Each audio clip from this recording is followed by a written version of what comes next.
OK, earlier this afternoon, our reporter Peter Hamill had a word with our sod of the day, Martyn Lewis. I'm Peter Hamill. Martyn Lewis, welcome. Thank you, Peter. Now, Lewis is a name we associate with news quite a lot, isn't it? One thinks instinctively of Tony Lewis, the sportsman. Gavin Nestler's mother's maiden name was Lewis. Did you know that? No, I didn't. So, well, there's one and none of us are related. Well, it's a strong newsy name. Of course, in America, there's Huey and his lot. But what about news? How does it help us? How does news help us? I think it presents us with events and stories which help to make us more rounded, fuller people. Well, how can we be sure that we haven't just watched a news bulletin which contained, say, a 290-degree news rather than a 360-degree one? Well, I think you have to accept that what we decide to do is that we pick the top 12, 13, 14 stories of the day. So it's very much like a sort of album chart. How do you mean? In that you have a prioritisation system. Yes, of course we do. I mean, I think people do in most walks of life. I don't see anything unusual about having that in the news. I suppose what you're saying is that the tape is always the same size. The tape is always the same size. It's not going to vary, is it? In terms of the length, you're right. I mean, the length of tape is the same size. 2.5 minutes, yes. And obviously on a story about transport policy, you wouldn't go so far as to examine what a road was. Well,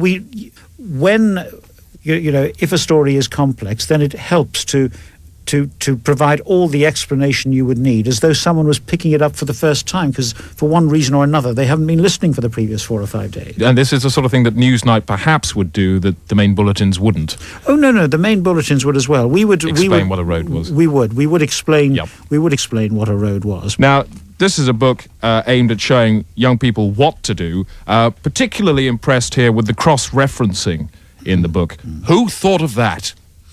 Well, that was my idea, because it's the young person's Bible. And of course, I realised that if you knew the name of the organisation you were going for, well, then of course you just look it up, and the book is compiled in alphabetical order. Now, why alphabetical? Most people, well, I mean alphabetical, because that seemed to me the sensible way to put the book into some kind of order. You could have done it, I suppose, in the way of the letters which come up most commonly. Well, no, I mean, we're all used to working with dictionaries and thesauruses and even telephone directories, and alphabetical order is, a perfectly natural way of doing things. I suppose we take it for granted, but is it? Oh, yes, I think so. Except, and this is why I put in the different categories that you're talking about, except when you don't know the name of the organisations offering the opportunity that you as a young person might want. Hence the cross-referencing. Hence the cross-referencing, a special categories section. So it's very easy and quick for you to get to those opportunities. And then nail them down in a kill. Sure. Now, could you just take us through the cross-referencing system and how exactly it works? All right. Well, let's take a general area of interest. Photography. Okay. Photography. You would probably home in on. Let me just have a look. Yeah.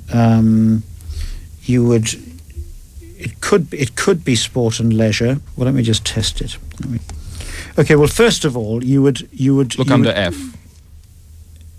It may not be an actual photographic organisation. Right, so there's no actual photographic organisation. Is this cross-referencing now? Yes, this is the cross-referencing now. Yep.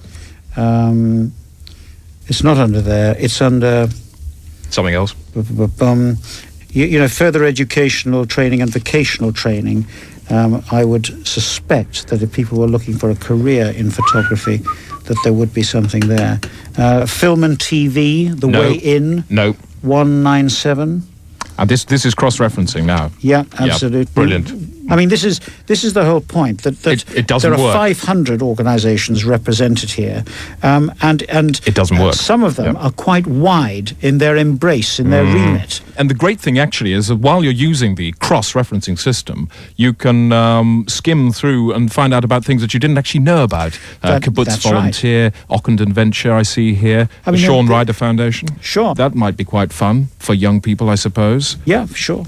The second half of Peter Hamill's interview with Martyn Lewis. Now, with this book, you are vying for attention in the mind of youngsters. How do you feel about the fact that you are taking on, for example, the new wave of cartoons? Well, I mean, I don't think it's a matter of taking them on. I think it's a matter of because hopefully it won't be a choice for youngsters between the new wave of cartoons and my book. I'm wondering what about this book is going to lead them in your direction when they are drip-fed, some may say, by the Baby Killers, MR Spaz Christ, or MTV's Black Transvestite Gangster Dogs. Well, I think hopefully when they've finished with all that kind of stuff, which I suspect some of them do very quickly, certainly the kind of youngsters I'm talking about, that they would actually get out there and be aware that this book is around. That's the key, actual awareness. Well, that's great. These books are doing the rounds, but against that, you have thousands of kids turning up to see comedians like Homicide Cocker, whose act involves inflating life rafts inside dead dogs. I mean, you clearly get an enormous kick out of talking about all this. If I said to you McDonald's, what would that bring to mind? Fast food. Right, and so lots of kids go in there. Well, I can tell you... Do they? Or their parents, and all their parents. And all their parents. Yeah, and I would, if I were to tell you that the paper mats on the trays that you get whenever you eat in a McDonald's restaurant are going to be turned into advertisements and order forms for this Go For It book. Would I surprise you if I said it'll reach a million customers? But when I think of McDonald's, say around King's Cross, I think of the best place to go in town to get some. You would go to King's McDonald's around King's Cross. Well, there are lots of youngsters who come into King's Cross. I know. And they're at a bit of a loose end, aren't they? So, and that's the tragedy. And who knows what they're going to be using the paper trays for. I mean, rolling them up and stuffing them a roach. But come on, this is a terribly negative point of view that you're adopting, because I would have thought that is exactly and probably the only way to reach these kind of youngsters. So you could market this book through a pusher who was giving them the whole works, and whilst they gave them their little polythene sachet, he could hand them an order form. Well, I did say that it would need to be a sensible means of distributing the book. I mean, I find it absolutely incredible that you were actually suggesting that drug pushers ought to be given a copy of this book to actually go out and hand out to youngsters. I mean, yes, but I'm not saying it should happen. Well, I certainly hope you're not, because and perhaps if you are, I hope Radio 5 Live wouldn't dream of transmitting it. Now, one of the beneficiaries of this is Prince's Trust, yeah? Mm-hmm. Yeah. So would you say that Prince is a good nurturer of young talent? Of course he is. It's not only Wendy and Lisa, it's millions of others.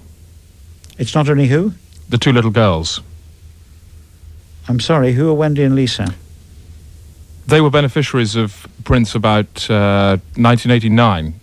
Yes, well, I'm afraid that my memory wouldn't stretch back that far, but there are... They did very well at the time, I believe. Yes, well, most of the youngsters who are helped by the Prince's organisations do. Good.